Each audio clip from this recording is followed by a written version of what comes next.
Angakpa paw amana US ki F-35 fighter jet ama Iran gi air defense system na intercept tawkhre. Hairiba fighter jet asi stealth technology na sabani. Malengi leibak mayamna kinariba even Russia China phawbana kiriba adumba fighter jet ni.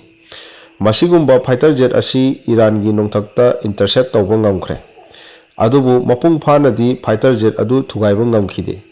US ki command center CENTCOM na thadorokpa report ki matung ina fighter jet adu emergency landing tawkhre loina na pilot adu su aso open yaudana halakre hairi.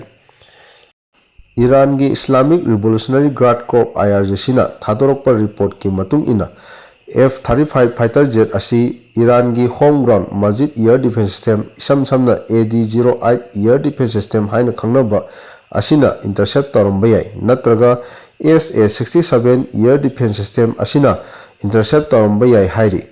Hairiba air defense makhal ani si Iran gi homemade ngaktani. Iran gi proxy army Hezbollah amadi Houthi singnasu marang kaina sininaba khulai ni.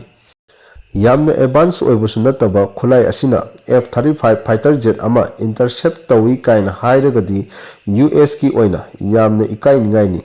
Conspiracy theory gi matung ina Iran gi F-35 kapthai hairiba air defense system anisi maru oina UAV drone gumba subsonic cruise missile gumba aircraft gumba kapthananaba khulai ni.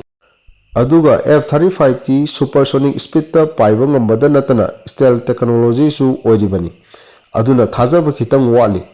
Iran gi air defense system anisidagi hena advance oiraba Russia gi S-300 amasung S-400 Iran da deploy tawduna leiri. Masina intercept tawbagi oithokpa lei.